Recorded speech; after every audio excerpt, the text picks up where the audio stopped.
Many thanks for staying tuned. It's still the conversation here on Lagos Television.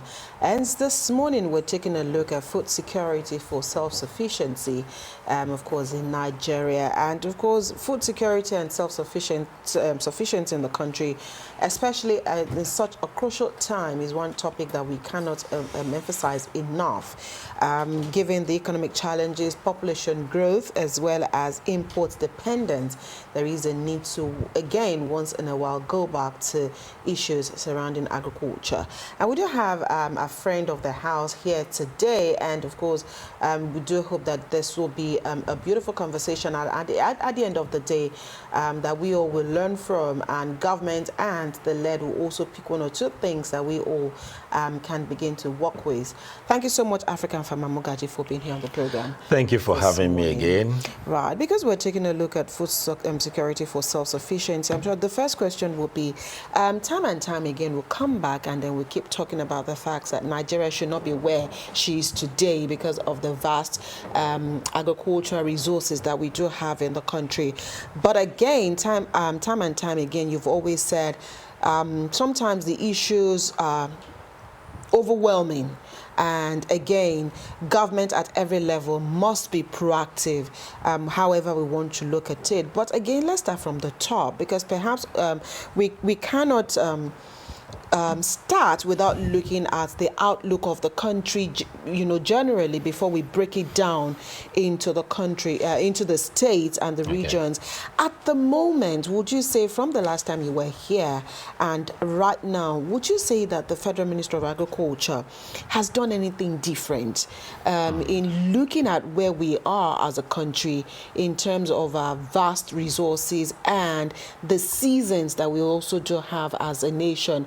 Is there anything that we've done differently that shows some kind of seriousness? Okay.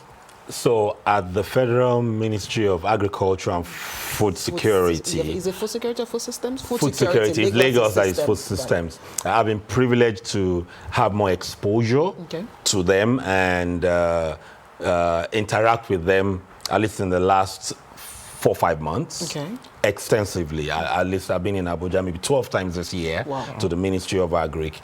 And I've done a few tours with the ministry and the minister into various states. And I would say that there's quite a lot of improvement. One of it is that one of the reasons why we have food that has reduced, one, is that for the first time in a very long time, the Ministry of Agric started the dry season program earlier. Every year they start dry season in March. End of February, March. But this started late last year, around November, and they've done another support again early this year. So we have been able to produce more. Then the ministry has also engaged more professionals, in terms of engagements, to engage us to say, what's happening, how can we do better? I'm excited for the Federal Ministry of Agriculture because for the first time in a long time, there's no oversabi, So they are open to say, okay, what can we do better here? They are drawing people closer, so it's a good one. Then in terms of the early distribution of the fertilizers that the president gave out, the 2.1 million bags, that also helped a lot of production because many people could not have afforded fertilizers then. And also I saw many private sector also get support with fertilizers and co, just by applying, unlike before, where it was strictly smallholder farmers. So there's more engagement of SMEs in the agri sector, and that has not happened in the last 2 decades plus. It's strictly smallholder. So they're engaging the commercial and the SMEs. In fact, I had an event with the minister this year that we brought together virtual SMEs. No minister in the country had met with SMEs in the agricultural sector for over 2 decades. So yes, I've seen a lot, but a lot also still needs to be done. But there's a lot of improvement from where it was the last time. And in terms of strategy also. Okay, in terms of strategy, like you have rightly said, if things are improving, how then do we ensure that an average Nigerian who are looking at us right now are beginning to feel the impact? And beside that one, we still have the problem of insecurity. So many farmers are not able to farm. Is government also thinking in this direction to ensure that these farmers are able to go to their farms and, of course, plant? So we used to have a problem of insecurity. Now we have a challenge. What's the challenge? It was a problem before, it has reduced to a challenge. Okay. How do you mean? Yeah, so before people could not go to the farm, before it was open conversation, people were just being killed anyhow. There was fear gripping, holding the sector.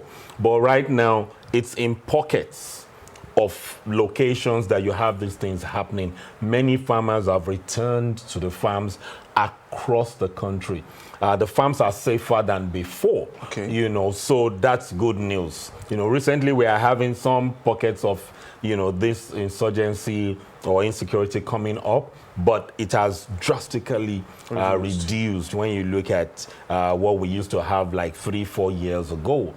And also, because there's a lot of fear in the heart of farmers and the people who support farmers, because some people fund farmers and they are no longer funding farmers because of the high risk.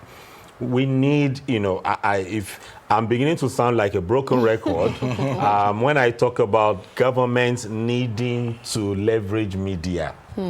That message has still not gotten into government across board. So people are still afraid. Farmers. People are still afraid. And the more you engage media, the more people get to develop confidence. That media conversation, it's still not there.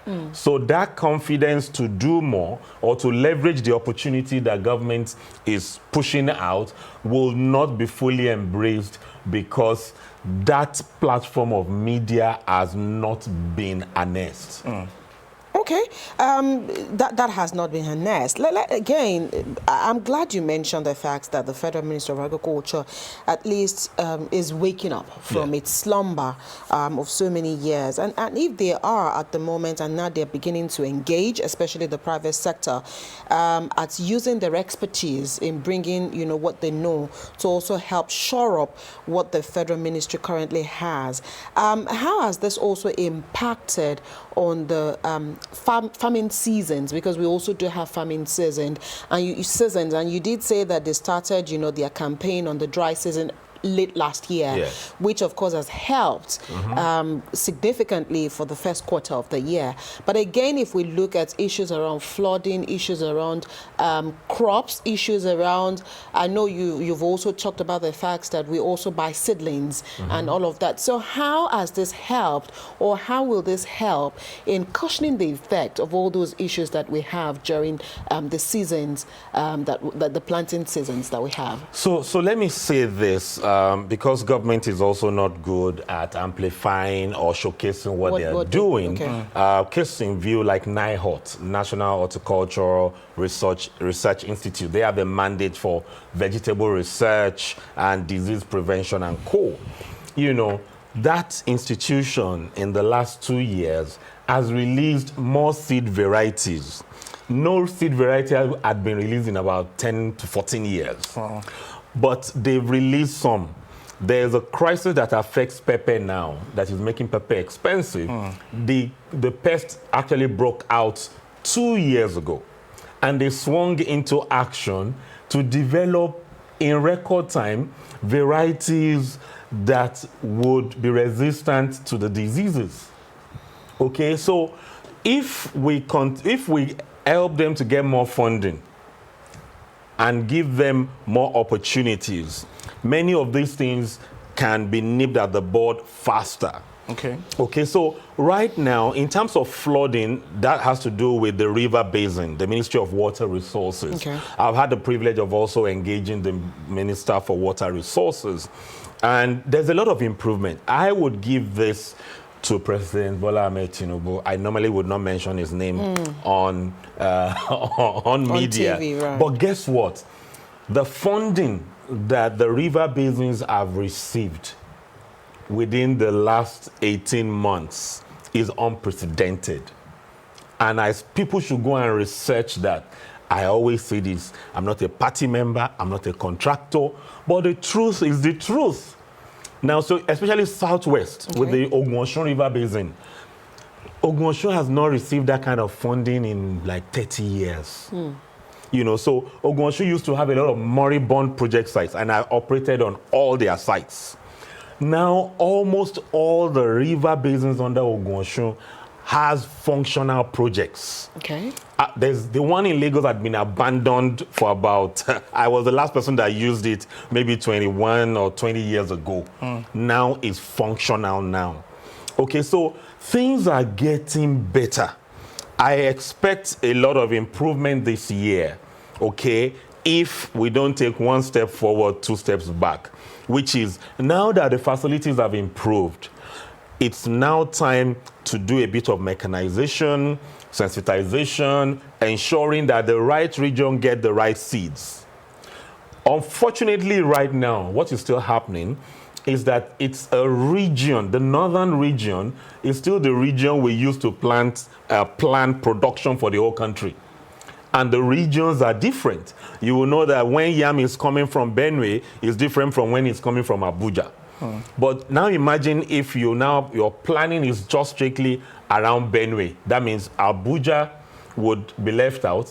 It's saying Shaki, Shekpeteri, or your north will be left out. Or when you now want to deploy your intervention or incentives to those regions, it will be a mismatch. So there's still a few things that could, hinder food security and sufficiency for 2025. But 2025 is a very dicey year.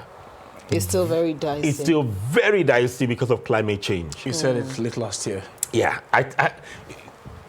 I should start something. You should start. Okay. You should be a sensei. You mentioned climate change and part of the improvement that you have observed from the Federal Ministry of Agriculture.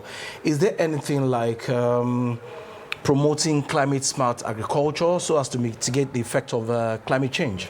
So, well, around here down south, there's a lot of, instead of the flood system using a lot of water, they're tilting more to a lot of greenhouses and drip irrigation, which are all climate smart, which is a right move in the right direction.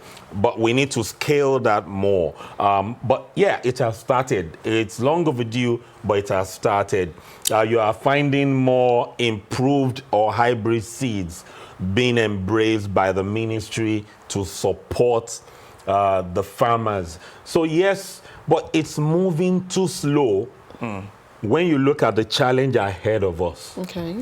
There's likely to be major floods this year. Beyond NIMET's prediction, it's going to be more intense than what NIMET has predicted. Like this year now, already climate change has already set in. Okay, so it will rain for 30 minutes and it messes a lot of things up.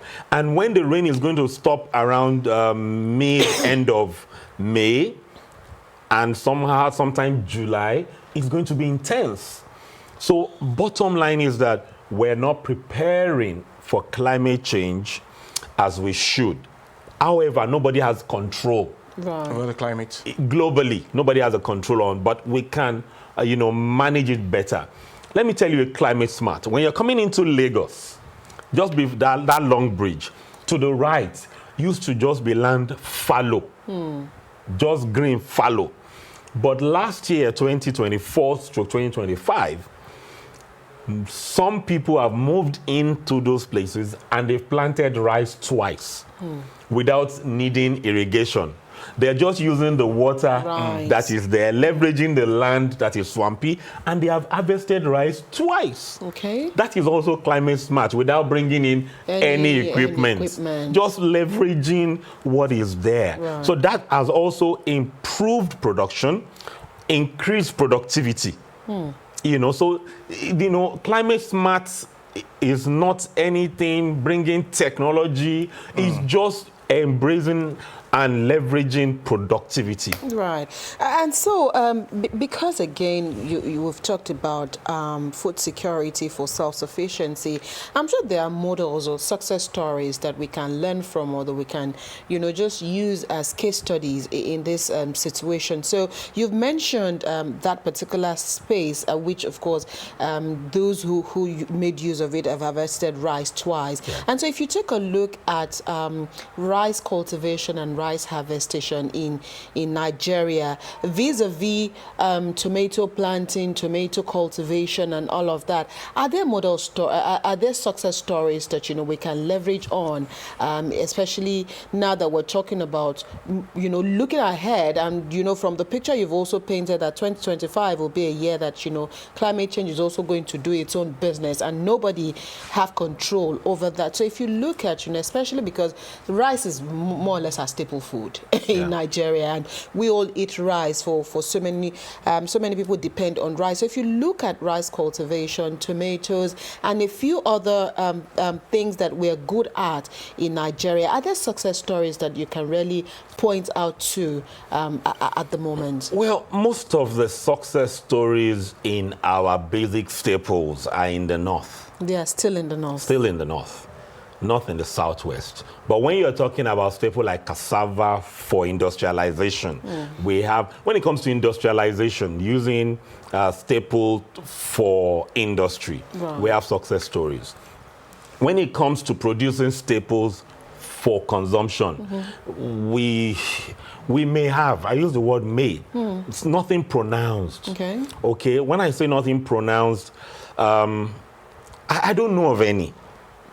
And you are a player in this industry. I'm a major, with all humility, I'm a major player. Right, and if you can't lay your hands on any. So one of the most disturbing that I always talk about is the Immortal Rice Mill. Yeah. If Lagos State has been proactive to set up a mill, okay, because they don't have space, and Oyo, Ogun, Osun, Ondo, Ekiti cannot produce rice to feed the mill, something is wrong. And the farmers are idle. The citizens in Southwest are hungry. So where's the model? The model is somebody set it up. You are all collaborators. Right. I have said this many times. You have regional quarterly meetings. Southwest, whatever they call it. Governors Forum. Governors Forum, and you can't deliver on basic rice. Then there's a problem. There's a challenge. You can't deliver on basic tomato. I have said it and I'm saying it again. In fact, I said I won't say it, but June, July. This year, I said it 30th of December 2024. A basket of tomatoes is going to hit 200,000 to 300,000. It's only Lagos State that is taking proactive steps. Other states, they're sleeping. One of the states is doing about 25 acres. What does that do? You want to show what you're doing instead of giving platforms, which is, we're not learning from each other. Lagos is trying to give platforms. Others are trying to do small things to feed how many people.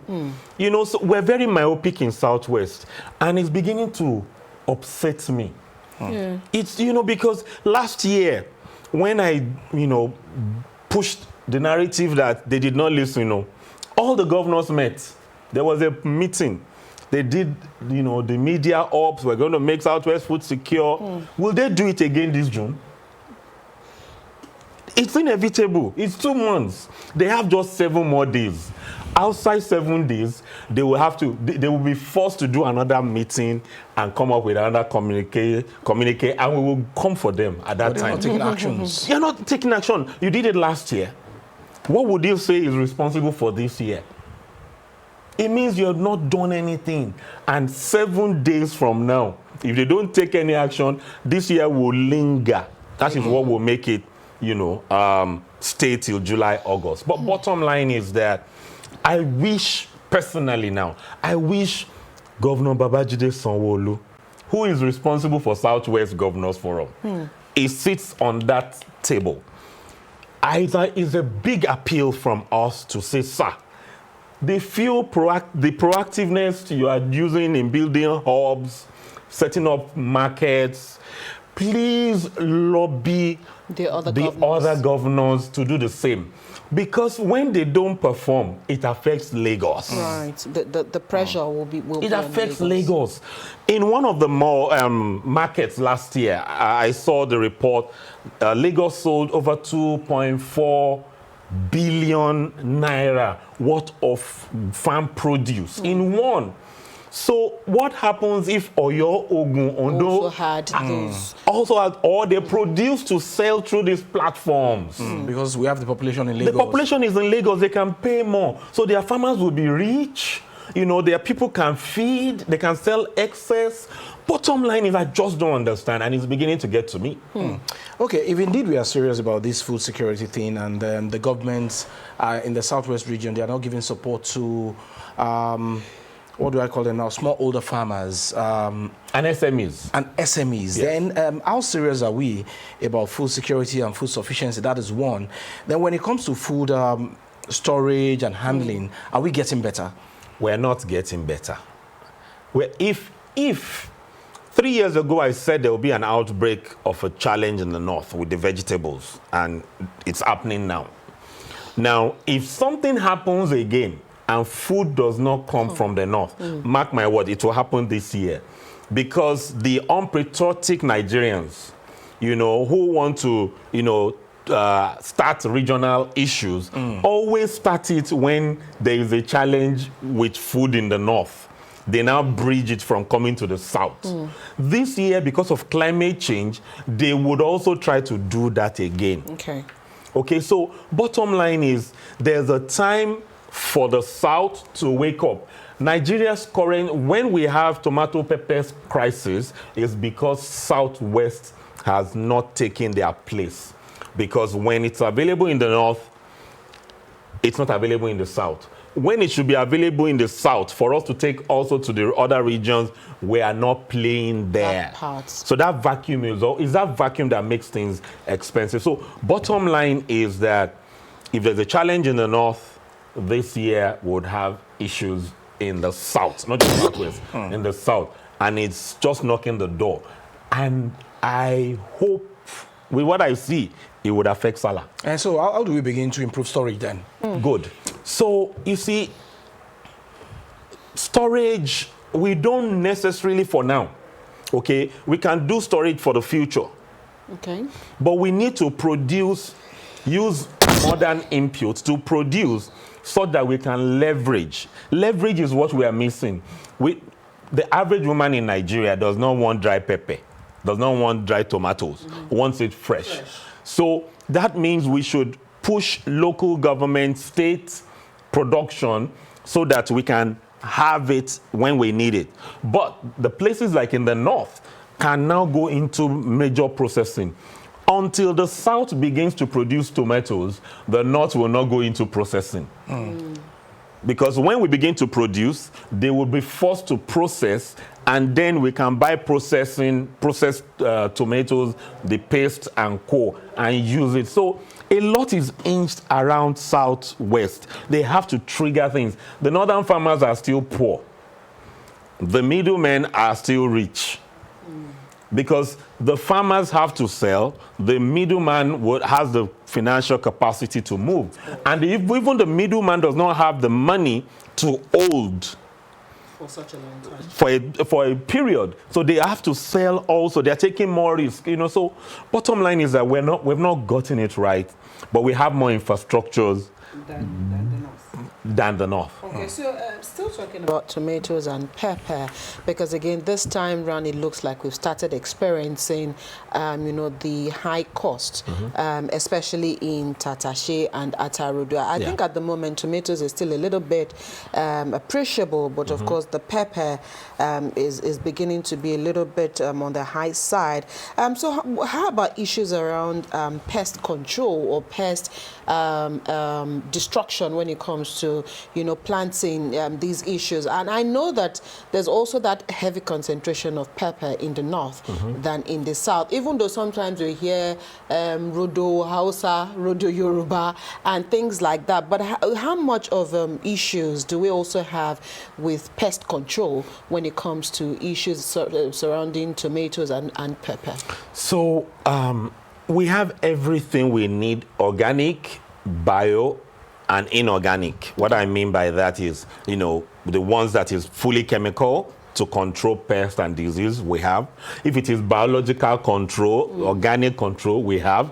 If it's the hybrid of both, we have. We have everything. Okay, so what's the problem? Now, the farmers, because we have allowed a lot of adulteration coming, when the farmers buy chemicals or crop protection, they buy adulterated. They get adulterated even though they thought they bought original. Okay, is that also due to availability or cost implications? It's not just cost. Or because they cannot decipher? They can't decipher it. Okay, so when they buy and use and it doesn't work, they double the dosage. And that's where or triple the dosage. Okay. And so the pests will now develop resistance to it. The current attaché, especially Rodo problem that we are having, like I said, started 2 years ago.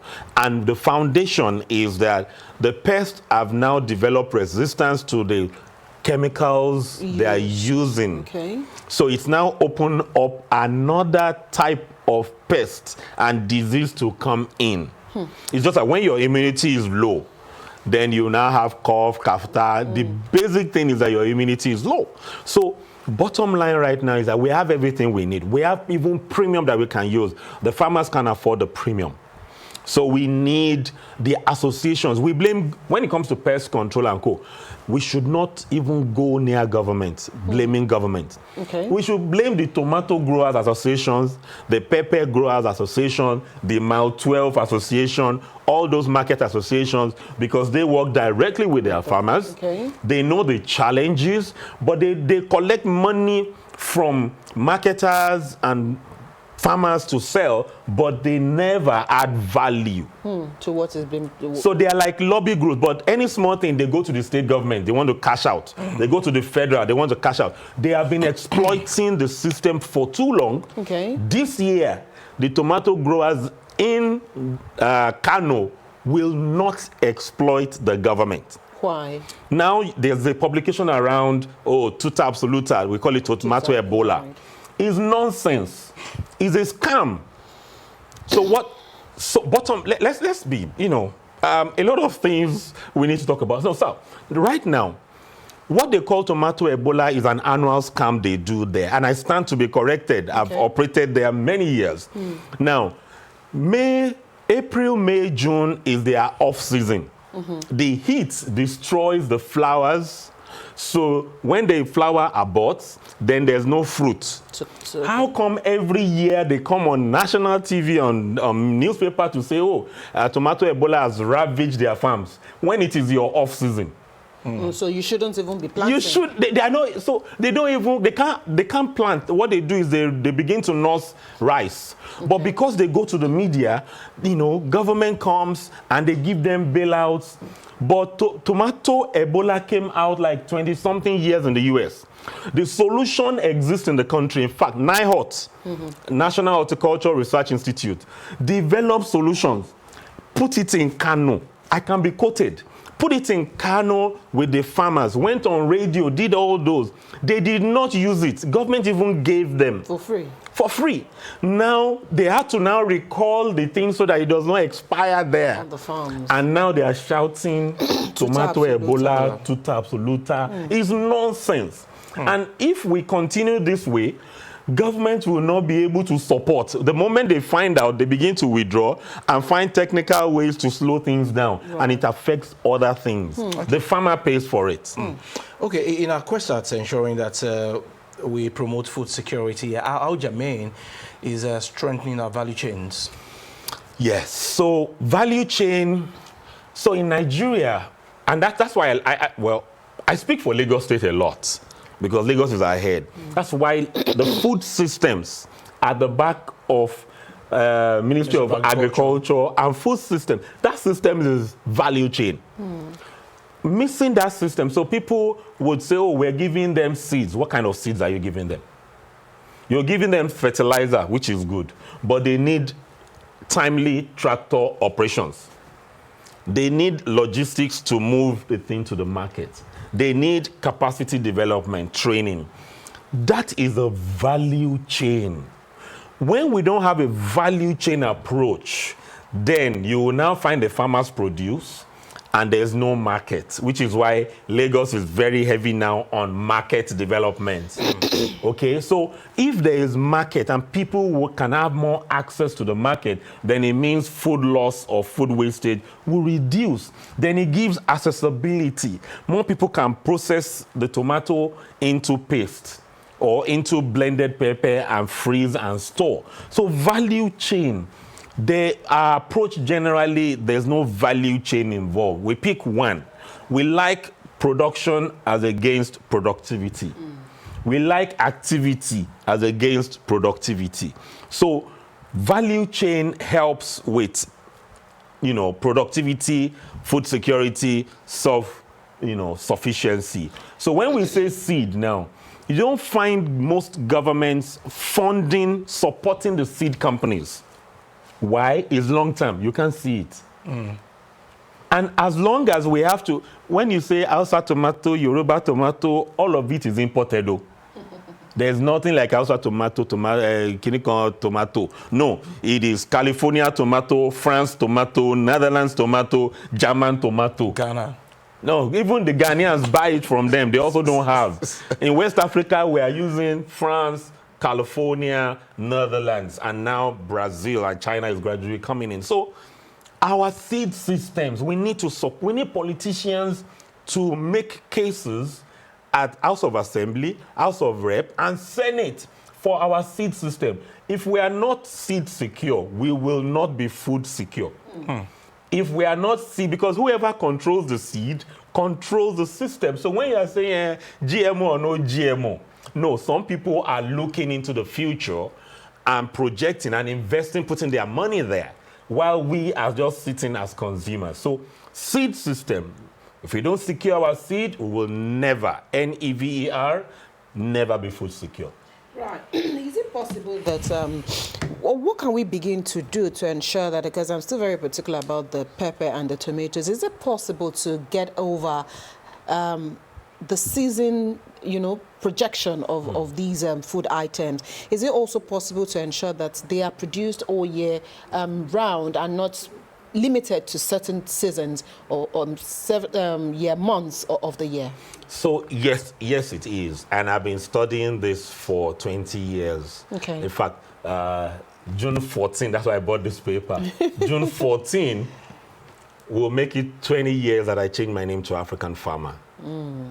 And for every year, I've been monitoring this and shouting and talking. Okay. Now, so for my 20th anniversary, I've decided, at least Lagos, some places in Lagos, we're going to push out a few things that would trigger for next year. But this thing is doable. There's no rocket science. It's just that the political will is not there in time, because we have options. And when you say tomato is scarce, it's also scarce in the north, May, June, July. But it is intense in southwest. Why? So tomatoes, peppers will still move from places like Gombe to the east. The route to the east is better. Not that the road infrastructure is better. Okay. But when they go to the east, there are a lot of items they take back with those trucks to the north. When they come to southwest, there's practically almost anything. The trucks are sitting down here. Right. We are not producing so much that they have to take back there. So it's easier. So you still find tomato and go to the east rather than coming to Southwest. So if you check, and the politicians also know this, Southwest is the most insecure food region when it comes to food security in this country, because we don't produce anything at scale apart from cocoa, cashew, and nobody eats that on a daily basis. So, but it's doable. We've done it many times. Plus corn can be produced at any time. My first corn, I harvest my first corn in January, before January 15 every year. So it's not dependent on the weather. It's not dependent on the weather. Wow. And it's no big deal in technology. It's just the will. It's just the will for the governors to pay attention to their commissioners. Okay. The governors in Southwest and southern part of the country, Abia, Imo, Anambra, all of the southern part of Nigeria need to pay attention to their commissioners. Because they have options. That's why food is scarce. The moment it begins to become food security, then when they empower them, I can tell you most of the commissioners now know what to do. Right.